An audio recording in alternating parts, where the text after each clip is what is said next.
Então aqui, ó, aí na segunda parte a gente vai falar então das práticas esportivas e deficiência visual.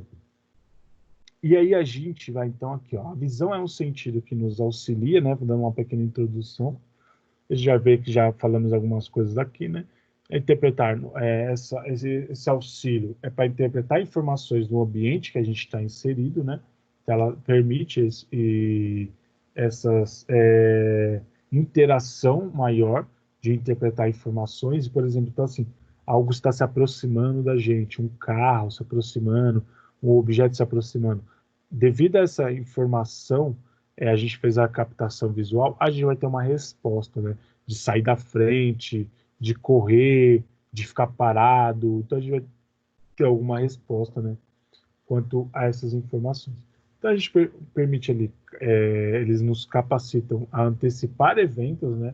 Então, se está vindo um carro, se está vindo um objeto, se alguém jogou algum objeto na nossa direção, a gente antecipa, ou se esquivando, ou pegando o objeto com as mãos, né? E também é auxiliar a moldar e definir, assim como também detectar aspectos de nossos próprios movimentos. Então, o que acontece? Além de a gente ter uma relação de interpretação, interação com o meio que a gente está inserido, e ele também permite que a gente faça uma maior análise de aspectos corporais. Então, tanto de moldar ou definir alguns movimentos. Então, assim, imagina assim, ó, vai. A gente está agora nessa quarentena e tem um monte de professor fazendo vídeo para YouTube, né? Para YouTube ou para o Instagram, principalmente no Instagram, né? Fazendo aquelas lives de treinamento. Como a pessoa faz as aulas? É tudo captação de informação visual. E muitos alunos vão olhando o professor fazendo, e aí eles vão fazendo umas correções, pequenas correções, quanto ao que eles estão fazendo para ver se está certo ou não.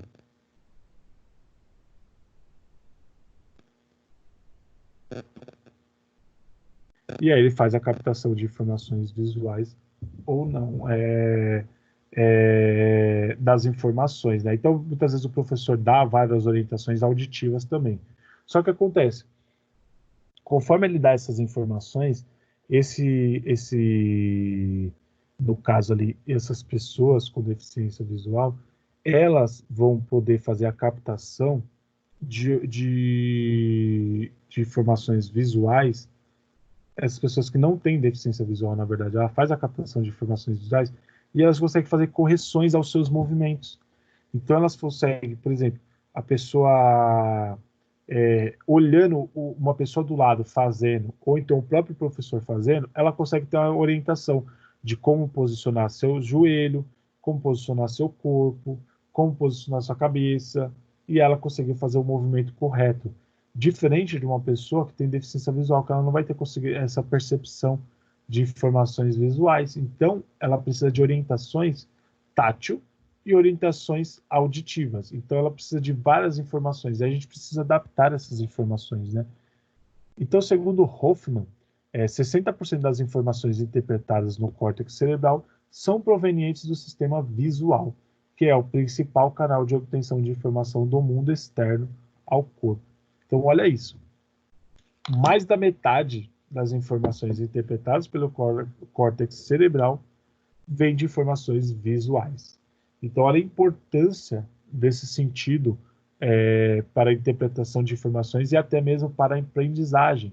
Então, é necessário que a gente faça adaptações metodológicas, né? Então, a oportunidade para a prática de atividade física para pessoas com deficiência são mais restritas por conta das dificuldades arquitetônicas e também por falta de pessoas capacitadas para trabalhar com essa população. Então, essas pessoas capacitadas, elas necessitam de orientações também de formas de trabalho, de metodologia, para que elas consigam trabalhar com a pessoa com deficiência de forma mais plena. Por exemplo, imagine vocês vão para uma academia e uma pessoa que tem deficiência visual está treinando lá, ela treina nessa academia. O que ela precisa? Ela precisa de orientações auditivas. Então, a pessoa que está trabalhando com ela precisa de dar grandes orientações quanto ao movimento. Imagine passar um exercício novo, passar um treinamento novo para essa pessoa. Ele precisa de dar todas as informações visuais possíveis, visuais não, auditivas possíveis, e até informações, principalmente de táteis, também de pegar, mostrar, pegar a pessoa, colocar a mão no joelho para o professor fazer um movimento, colocar a mão no cotovelo, fazer um movimento no ombro, ela ter o contato, tanto professor como aluno, para poder ter uma percepção quanto à realização do movimento.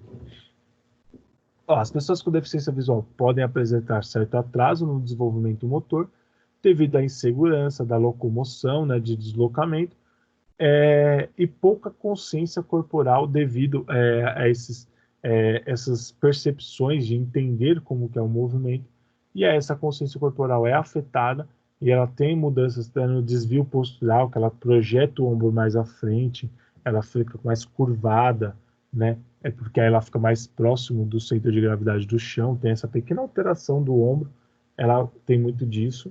E devido a quadros de sedentarismo, obesidade também, diminuição da capacidade aeróbica, porque como ela não pratica atividade física de forma regular, ela tem insegurança, é um público que tem mais dificuldade para interação, eles acabam sofrendo do sedentarismo e, consequentemente, da obesidade. Então, de acordo com Kraft e Lieberman, indivíduos que apresentam deficiência visual desde a infância manifestam frequentemente desvios posturais, sendo exemplos desses. Então, a marcha dele é a caminhada, né? O andar da pessoa. Ele é arrastado, ele começa a arrastar os pés, então ele é arrastado, né? Que a gente fala.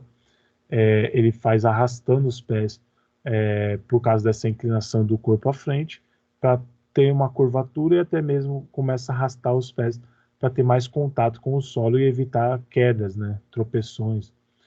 Então ele fica com esse ombro curvado e o pé arrastando. Ele tem um menor desenvolvimento do equilíbrio, por causa que pode afetar ali ações de estabilização, né, e orientação visual para ajudar no equilíbrio. Então, ele tem um pouco de dificuldade no equilíbrio, por isso que também ele anda com o pé arrastando, né? E menor condicionamento físico quando comparado a pessoas sem deficiência, por causa devido a pessoas sem deficiência às vezes serem mais ativas quanto aos movimentos. E a pessoa com deficiência visual ela tem mais dificuldade quanto aos movimentos. Então, a prática da atividade física, o profissional de educação física ele exerce um grande papel dentro desse trabalho com a pessoa com deficiência visual. E aí ele precisa fazer o quê? Ele precisa entender que essa pessoa precisa ter um grande desenvolvimento motor, físico, cognitivo, psicológico e social. E assim ele trazer esses benefícios para a vida da pessoa, através da prática esportiva bem orientada. Então, o profissional de educação física é de forma imprescindível para a pessoa com deficiência visual, né? O processo de aprendizagem de um indivíduo com deficiência visual é prejudicado no que diz respeito à percepção e interpretação de informações, assimilação dos esquemas motores e aprendizagem por imitação, porque lembra que eu falei para vocês que ele faz aquela visualização das informações do que o outro está fazendo e aí ele consegue associar. No caso da pessoa com deficiência visual, ele não consegue fazer essa interpretação e essa aprendizagem por imitação, olhando o outro fazendo e tentar reproduzir isso. Então, ele tem uma diminuição da autoavaliação, porque ele não consegue fazer uma autoavaliação para saber se ele está fazendo o movimento certo, porque ele não consegue olhar para o lado e ver se outra pessoa está fazendo certo, ele não consegue olhar no espelho para saber se ele está fazendo certo. Então, essa autoavaliação dele também é afetada, né? E aí o controle das ações acaba sendo, no final, afetado. E por isso que o profissional ele precisa entender a deficiência e ele usar das suas demais percepções ali, dos sentidos, para tentar trabalhar com essa pessoa com deficiência visual.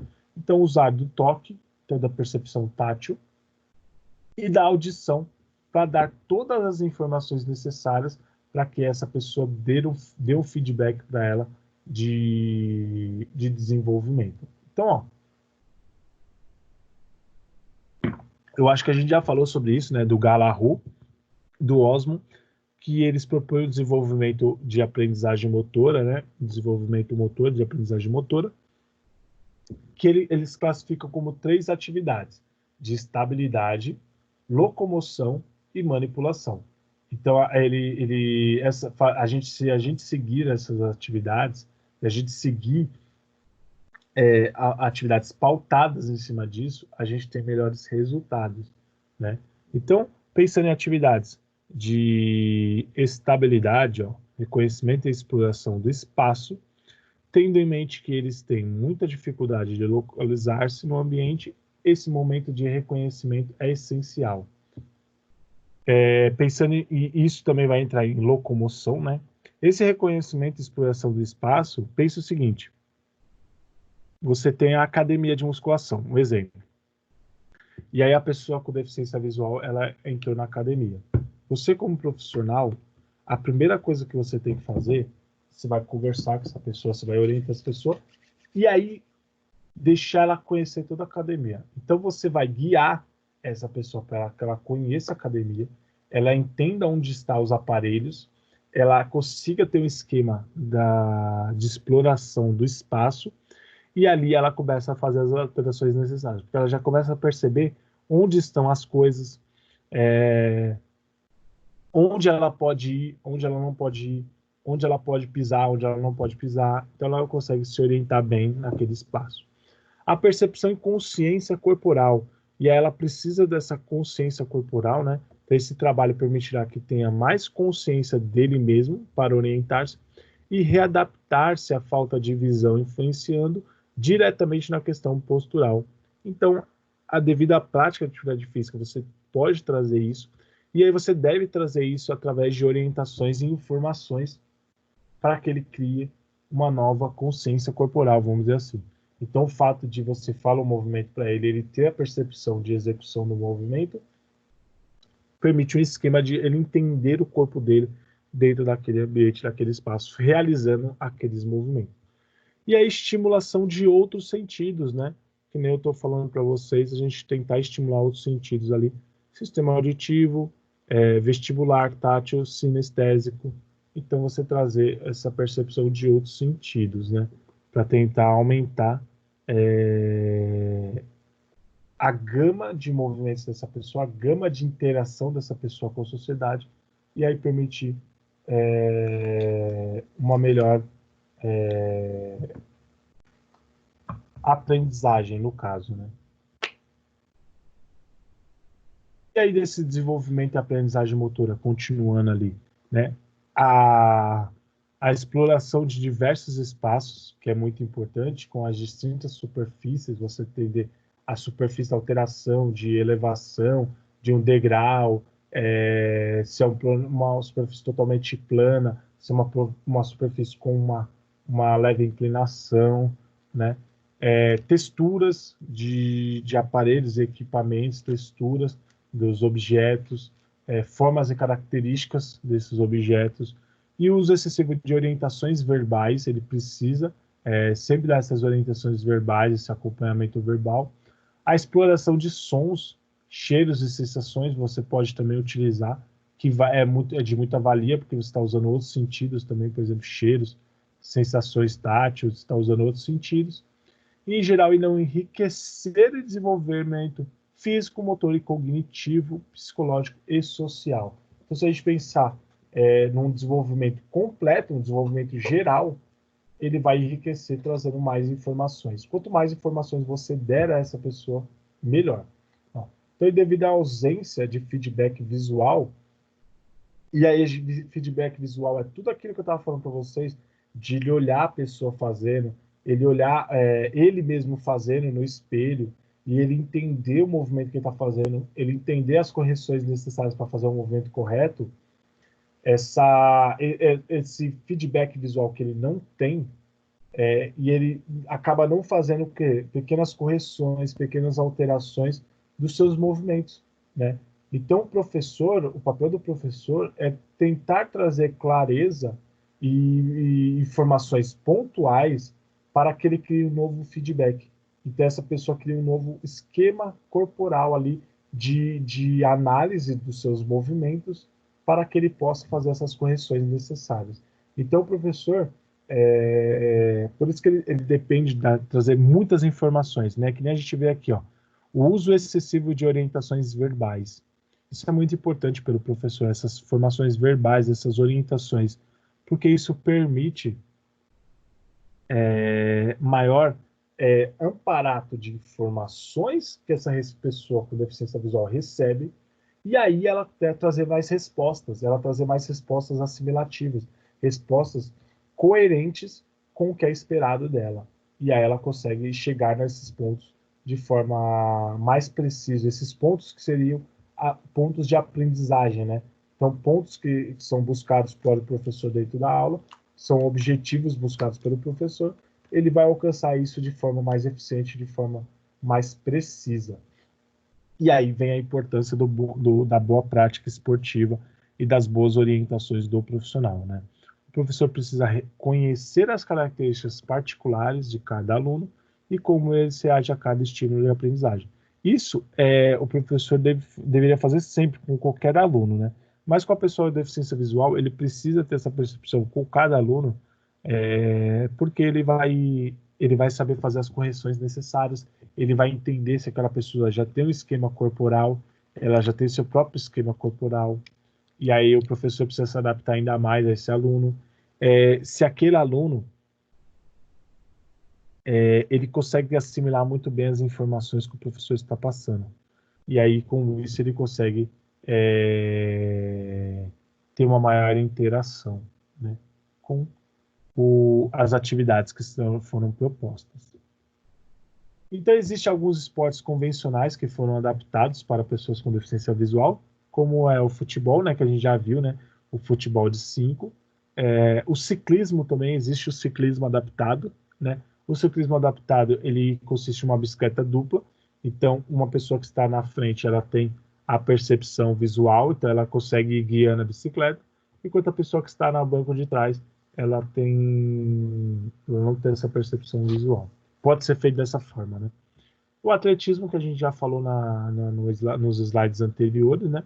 A natação, que a adaptação da natação tem esse tupper, que é aquele toque, lembra da bolinha de borracha.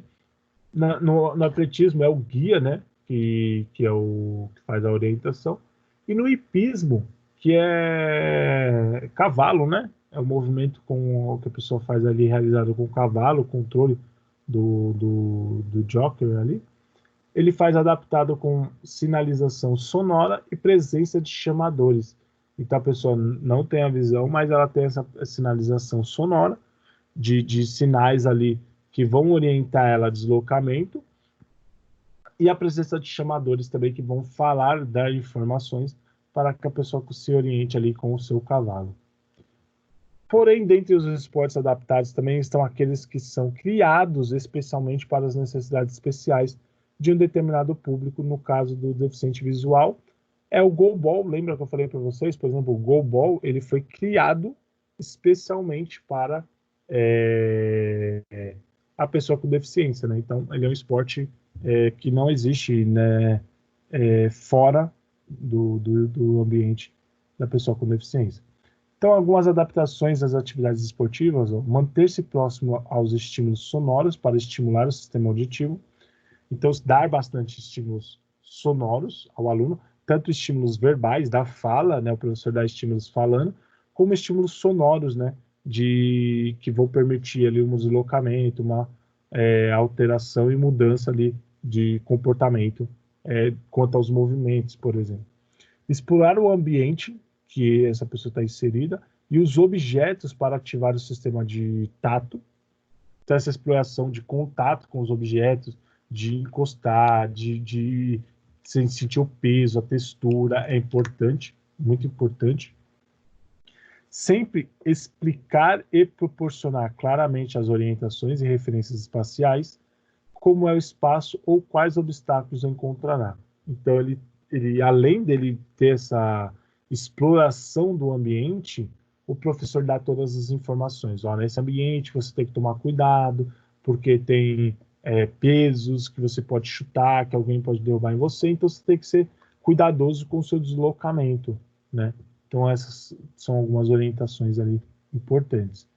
Manter o aluno informado sobre o que acontecerá, deixando-o ciente do que ele fará, do que ele vai fazer, né? Por que fazer e como fazer, né?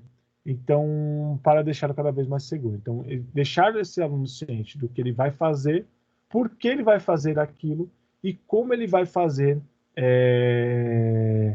aquilo, né? Então, você tem que dar essas orientações, o que fará, por que fará e como fará, para deixá-lo mais seguro quanto a essas informações e execuções de movimentos.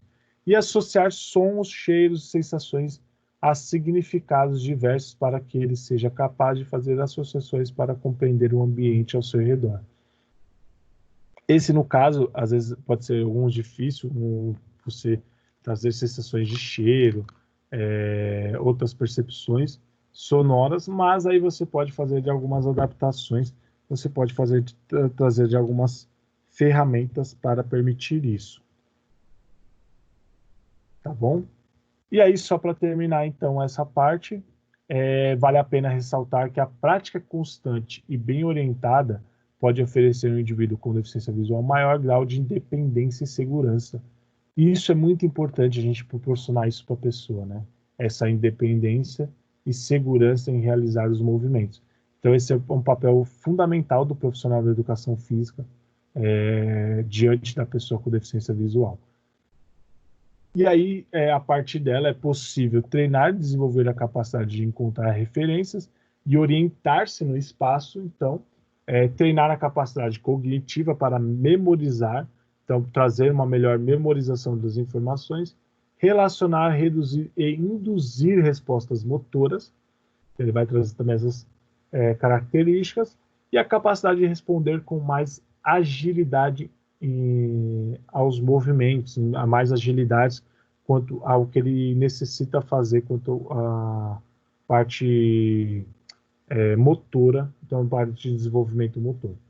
Interagir com outras pessoas, né? Maior interação, e integrar-se socialmente, melhorar a integração dessa pessoa na sociedade.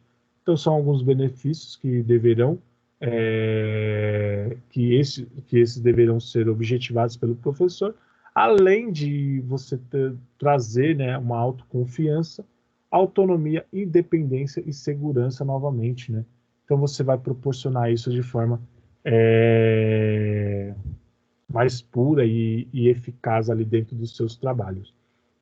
E aí é o papel do profissional da educação física, tentar trazer isso de forma plena para a pessoa com deficiência visual, porque ela necessita disso, ela necessita dessa independência, dessa segurança, porque essa pessoa ela mora com ela tem uma esposa, ele tem uma esposa, no caso, né?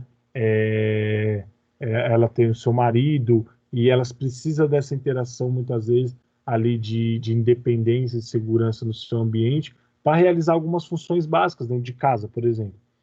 E só que ela só vai viver dentro de casa? Não, essa pessoa precisa estar inserida na sociedade e ela vai interagir com outras pessoas. Então, essa independência, essa segurança permite isso para ela, permite ela se auto-afirmar dentro da sociedade, ela ter confiança de interagir com a sociedade.